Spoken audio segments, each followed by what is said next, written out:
Abençoados com todas as sortes de bênçãos, melhor noite. Que bom estarmos reunidos para poder falar de assuntos lá do alto. Quero agradecer de antemão a participação de todos durante esta semana. Foi uma semana que avançamos muito, muitas pessoas nos enviando testemunho, falando do amor de Deus. E nós vamos hoje, como eu tenho feito às sextas-feiras, as maiores dúvidas, perguntas, e o campeão de perguntas esta semana foi sobre o que é pombagira, se não existe demônio, o que é pombagira, o que são essas manifestações que nós vemos nas igrejas neopentecostais, o que é isto que os crentes oram, invocam e eles falam na boca das pessoas. Isto é bíblico. No dia de Jesus isto acontecia. Nós víamos Judas, que era alguém que traiu Jesus, agir desta maneira. O endemoniado gadareno, ele espumava, botava coisas para fora, soltava grunhidos. O que quer dizer tudo isso? Então a pergunta desta noite é: pombagira e Exu, quem são? Quem são o que é essas manifestações que nós vemos na igreja? Vamos ler, deixa eu colocar primeiro aqui. Vamos ler o que disse o apóstolo Paulo na primeira epístola dele, escrevendo aos Coríntios, no capítulo de número 8, no versículo de número 4. Eu vou ler até o versículo de número 7. Leia comigo. No tocante à comida sacrificada a ídolos, você sabe que a Grécia era o berço desse paganismo. Eles adoravam Artemis ou Diana, a deusa da fertilidade. Tinha Dionísio, o deus Baco. Havia uma festa anual onde 1000 prostitutas dançavam, festejavam ali no deus Baco. Então era o berço desse paganismo. Havia Apolo, a influência. Havia também as profetisas em Delfos, que, segundo a tradição na Grécia, Apolo tinha matado uma serpente que guardava o templo em Delfos e colocou as virgens. Dentre uma delas era aquela que era uma jovem com espírito de adivinhação. Na verdade, ela estava sob a influência do Delfos. Ela era uma guardiã. Já falamos sobre isso. Então, hoje, quando você chega numa igreja neopentecostal, que eles querem impactar as pessoas, você vê essas manifestações mediúnicas, essas hipnoses, pessoas em transe. Então, eles dizem que isto são o quê? Demônios. Só que para eles, quem são esses demônios? São anjos que caíram do céu junto com Lúcifer. Isto é uma aberração terrível, porque a palavra Lúcifer, não tem nada a ver com um anjo caído. Lúcifer quer dizer resplandecente estrela da manhã, ou estrela da manhã, ou a alva, estrela da alva. Isto não tem nada a ver. Temos mensagens também que falam sobre isso.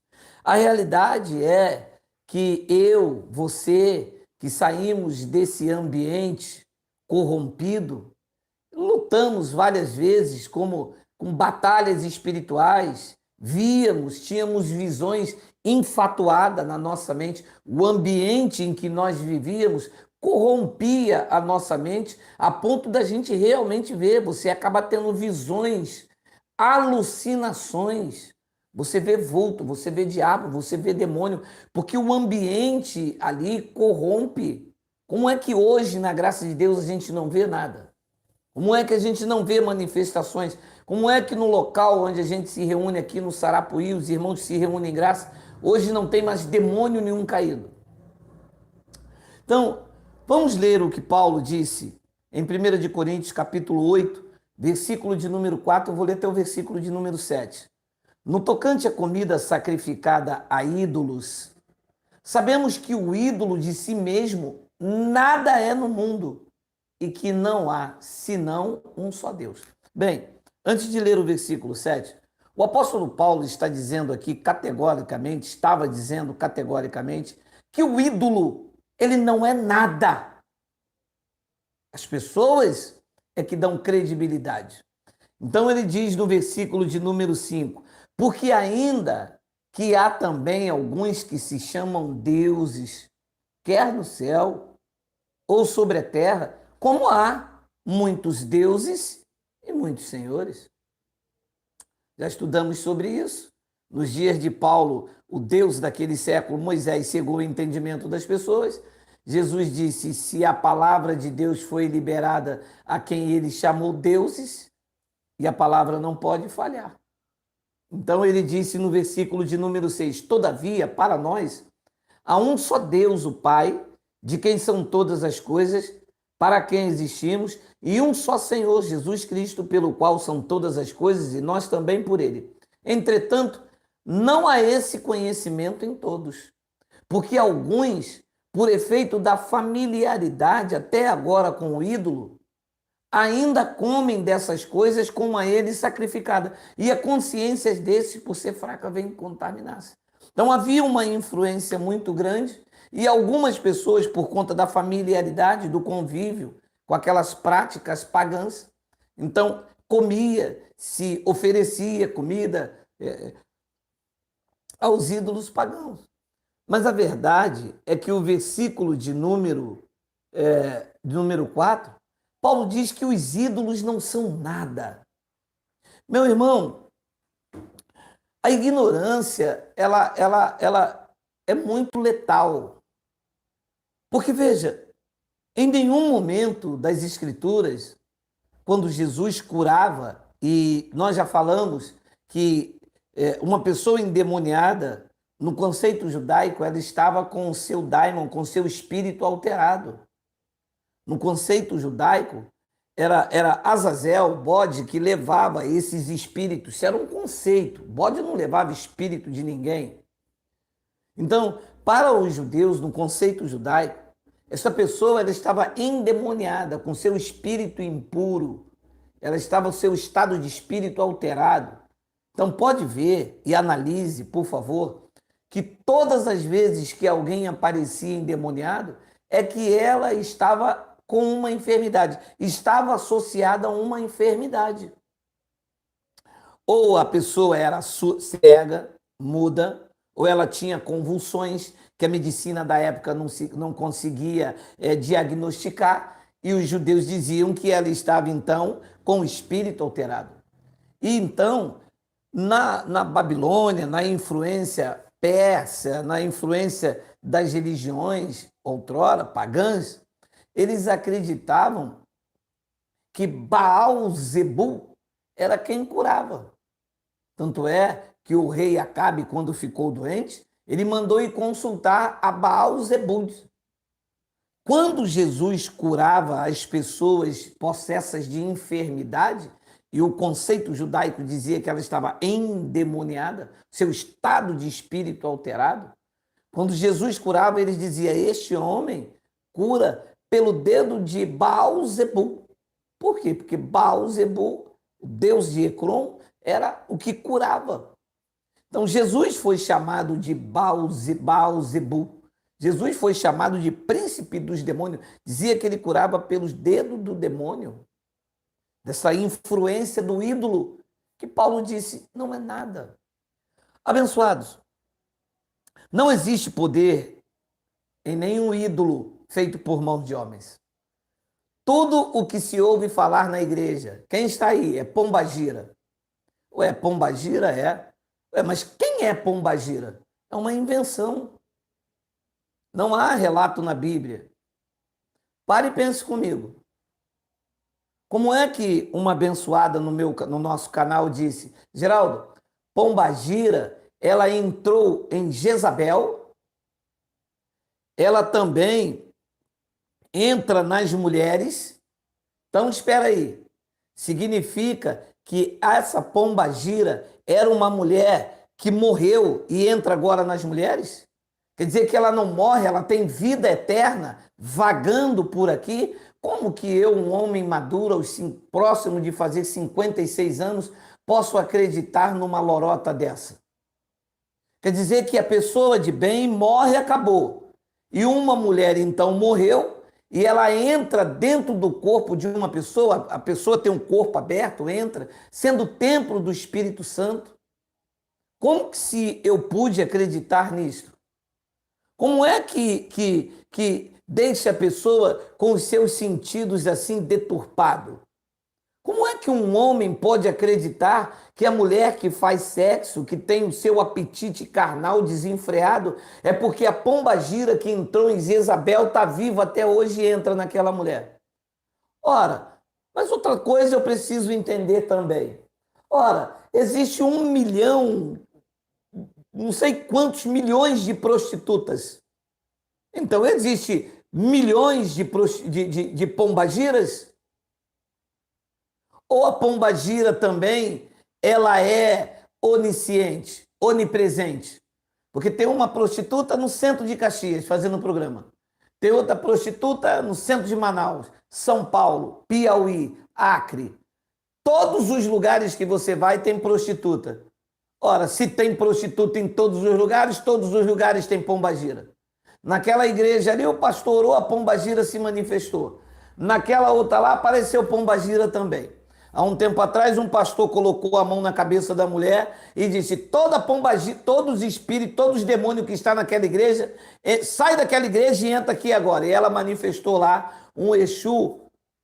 Olha, isso é possível acreditar? Como o Exu, ele pode sair de uma igreja num piscar de olho e entrar, passa pelo pastor, não atinge ele, atinge aquela vida? Então veja o que Paulo disse: esses ídolos não são nada, isso são obras da mão do homem. Olha o que disse Salmos 115, versículo de número 3, olha só: no céu está o nosso Deus e tudo faz como lhe agrada. Versículo de número 4, prata e ouro são os ídolos deles. Leia, obra das mãos de homens. Então aquela estátua ali foi um homem que fez. Você sabe a história de Nossa Senhora Aparecida, e eu não estou aqui julgando a fé de ninguém. Estou fazendo um comentário realista em cima do que a palavra diz. Acharam uma estátua no fundo do mar. Criou-se uma deusa. Olha, mas aquela estátua que está ali no fundo do mar, que os pescadores acharam, não foi alguém que fez, visto que ela era de gesso, ou de pau, ou de pedra, ou de bonde. Foi obra de alguém, que ela não caiu do céu. Então ele está dizendo ali: prata e ouro são os ídolos deles, são obras das mãos dos homens. Leia: tem boca e não falam, tem olhos e não veem, tem ouvidos e não ouvem, tem nariz e não cheiram, suas mãos não apalpam, seus pés não andam, som nenhum lhes sai da garganta. Tornem-se semelhante a eles os que o fazem quando neles confiam. Então veja o que o salmista diz. E há uma veracidade nisso, independente de ser o salmista. E é verdade. Ora, você pega uma estátua de Aparecida, ela tem boca, mas não fala. Ah, ela foi feita por um homem e precisa de uma luz para ser iluminada. Qual é o poder que há naquilo? O poder que eu der. Ela depende do que eu dê a ela para ela ter uma influência em mim. Disse aqui o salmista: tornem-se semelhante a eles os que o fazem e o quanto neles confiam. São obras de mão de homem, não tem influência nenhuma. Abençoado. Uma pessoa influenciada por esses ídolos, ela anda igual a eles. Aqui, próximo a nós, aqui tinha um homem que ele era fã do Elvis Presley, mas ele andava idêntico. Ele seguia o seu ídolo.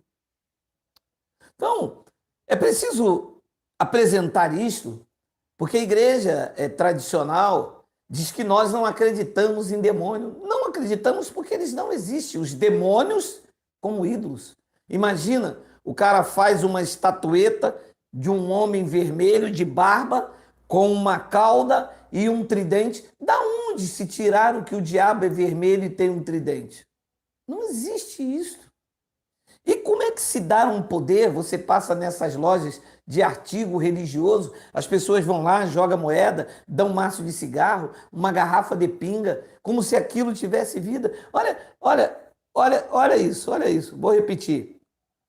Tem ouvidos e não ouvem, tem nariz e não cheiram, suas mãos não apalpam, seus pés não andam, som nenhum lhes sai da garganta, tornem-se semelhante a eles, tornem-se semelhante a eles os que fazem e quanto neles confiam. Bom, qual é a origem, então, desta crença em Ogum? Qual é a origem dessa crença em Pombagira? Qual é a crença em Maria Mulambo? Isso não tem nem na Bíblia, meu amado. Não existe. Ninguém sabe a origem de Maria Mulambo. Pergunta quem foi Maria Mulambo. Aí vão contar a história que Maria Mulambo era uma escrava que foi estrupada e que aí ela não era hora dela morrer e hoje ela vive andando. Andando aonde? Na minha casa não anda. Anda onde? Nos centros de macumba onde se invoca. Tá vendo, meu amado, que nós, para nós cristãos, isso não que nós estamos aqui julgando a fé de ninguém. Não é isso. Nós estamos analisando à luz da palavra de Deus o que não tem coerência e o que não faz sentido. Não faz sentido. Quem trouxe isto para a cultura da igreja evangélica foi Neuza Etioca. Ela tinha mestrado e doutorado em Long Beach, na Universidade de Califórnia, e implantou em 1970 a batalha espiritual. Desencadeou-se então no meio pentecostal a batalha espiritual. Criaram-se Bíblia, curso. Ela, quando chegou ao Brasil, repito, Neuza Etioca, com mestrado e doutorado em Long Beach, na Universidade da Califórnia, em 1970 ela implantou esta doutrina. Em sua tese, ela afirmava que esses ídolos possuíam as pessoas. Numa indução psicológica e numa técnica de ilusionismo e hipnose, ela fazia as pessoas acreditarem numa técnica de hipnose e indução psicológica que aquela pessoa que se apresentava diante dela estava possuída por uma entidade e dava-se o nome ao seu bel prazer para impressionar o público diante de si. A partir de 1970, as igrejas adotaram isso. Algumas igrejas, em graça, há mais de 15 anos atrás, começaram a impor as mãos sobre as pessoas para as pessoas caírem. Um absurdo dentro do local chamado igreja. Deus não quer que ninguém caia. Só que tudo isto é um espírito do engano, um sentimento. Quando eu digo espírito, não é algo que se move. Espírito vem da palavra, da minha colocação, de um sentimento. Isto é um sentimento enganador, porque os ídolos são feitos por mãos humanas. Nada produzido pela mão humana tem o poder de entrar na vida do outro homem. Causa influência. Né? A internet hoje estão cheios de influenciadores digitais. As pessoas vão influenciando as outras. Eu posso influenciar para o bem, jamais quero influenciar alguém para o mal. Mas eu já fui influenciado. Eu acreditava na minha vida pregressa que Ogum era o meu cavalheiro. Eu acreditava que se eu fizesse uns trabalhos no terreiro de Umbanda, e então meu corpo ia ser fechado, e eu usava uma guia com 20 e poucos anos, drogado, eu usava uma guia, e eu era influenciado. Não havia poder nenhum. Ogum é um ídolo. Nada disto consegue ter poder. Ogum, na verdade, conhecido como São Jorge, era um soldado romano no exército do imperador romano que morreu em meados de abril de 303. Vou repetir.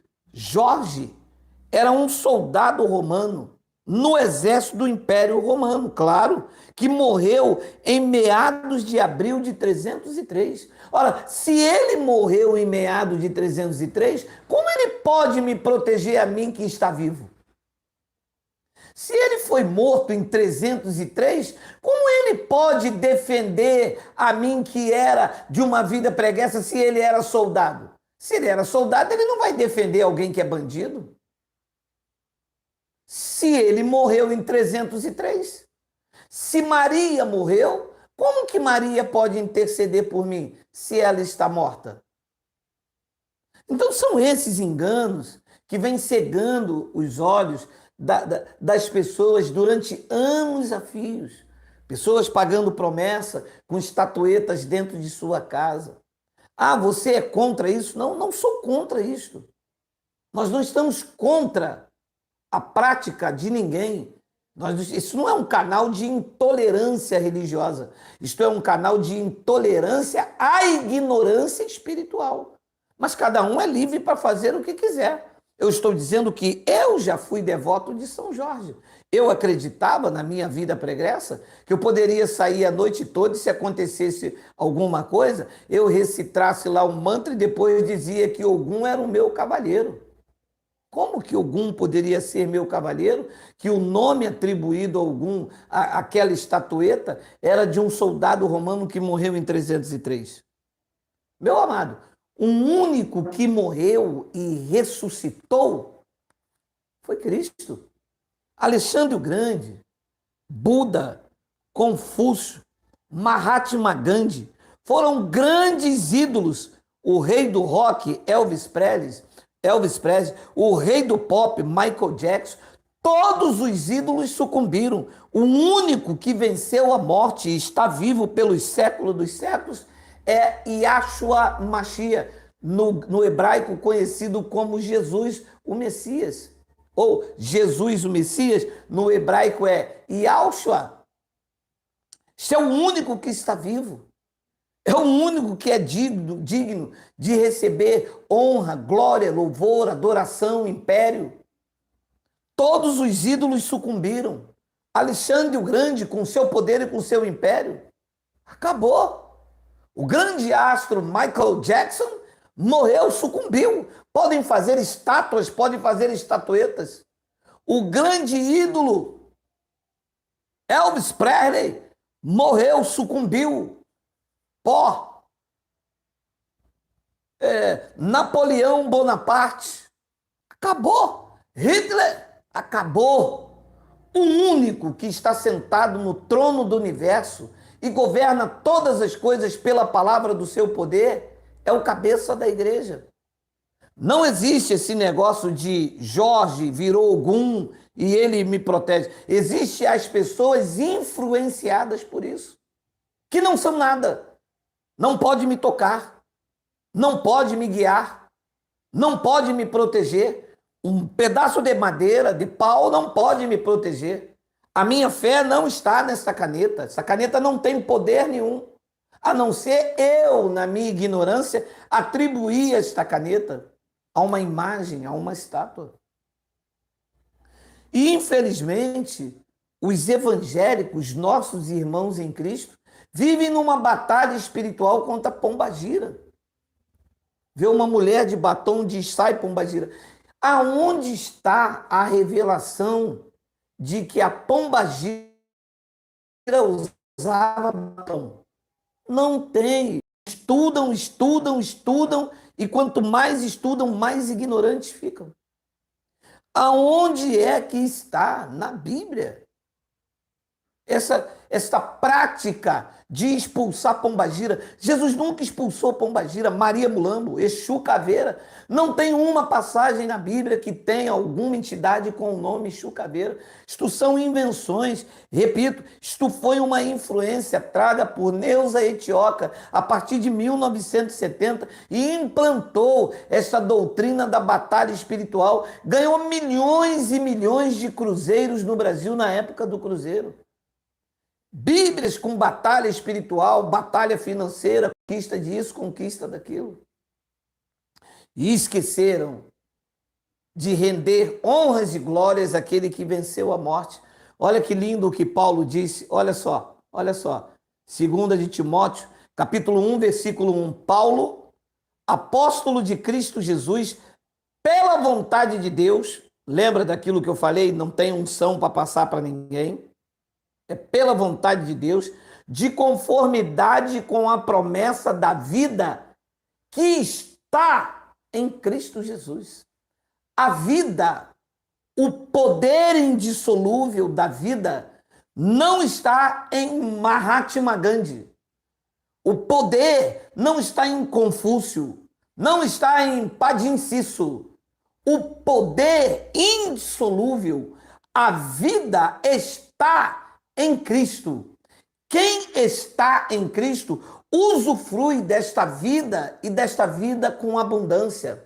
Desse poder indestrutível que emana do cabeça, do corpo, para o próprio corpo, desfrutando desta vida indissolúvel. Nós não podemos esquecer ou se entregar a esta ignorância como cristão, botar a mão na cabeça de alguém e falar, sai pombagira. Que pombagira? Nem que gira, nem que quica, nem que deita, nem que plante bananeira nos dias dos namorados. Isto é uma veracidade. Isto é algo que a igreja precisa aprender. Porque a igreja perde tempo lutando com a ignorância, com a dureza do seu coração.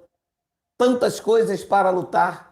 Lute para ter uma família feliz. Lute para ter bom emprego. Lute para ser educado. Lute para ser sábio. Lute para vencer a si mesmo. Porque um homem, quando vence a si mesmo, ele nasce para a grande conquista. Ficam lutando com a ignorância. Culto de batalha espiritual. E bradam, vociferam, estamos em guerra, Satanás. Está em guerra contra si mesmo. Está em guerra contra a falta de entendimento. Está em guerra com a ignorância. E quem é que prevalece? Um povo ignorante? Quem é que prevalece? Os cofres, os algozes, os patronos da igreja. Paulo deixou claro, Paulo, apóstolo de Cristo Jesus, pela vontade de Deus, de conformidade com a promessa da vida. Fora de Cristo não há vida. Não há vida fora. Não há vida plena. Há uma vida vazia. Há uma vida de busca sem incessante. Há um vazio, há um oco. O homem, ele é vazio sem esta vida, que não está nos ídolos, não está em Zé Pilintra, em Exu, não está em Pombagira. Exu, Pombagira, Zé Pilintra, tudo isto não é nada. Não é nada. Eu falo com autoridade. Pode juntar Exu, Zé Pilintra, Maria Padilha, pode juntar Sete Frecha, pode juntar Honolulu da Estrada, pode juntar Lúcifer, que chama de Lúcifer, que vocês já sabem que Lúcifer não tem nada a ver com esses ídolos. Pode juntar todos eles, vem aqui que eu dou-lhe uma coça de caneta azul, azul caneta. Isso não são nada, meu irmão. Isso causou influência lá, trago por Neuza Etioca dentro das igrejas, migrou da África para o Brasil, em especial na Bahia querida, e Neuza Tioca colocou dentro da igreja. Isto não tem influência nenhuma. E os crentes morrem de medo quando alguém cospe um cabelo lá e diz: olha aí, isso é o demônio. Quem disse que foi demônio? Ah lá, tá vendo? Ela está possuída pelo cão ou não está? Qual cão? Aonde tem na Bíblia que isto procede assim? Então, a vida maiúscula, a vida autêntica, não está nessas estatuetas feitas por mãos de homens. A vida está em Cristo. E Paulo diz algo maravilhoso em 1 de Timóteo, capítulo 6, versículo 16. Leia: o único. Não há outro. Não há outra rocha que eu conheça.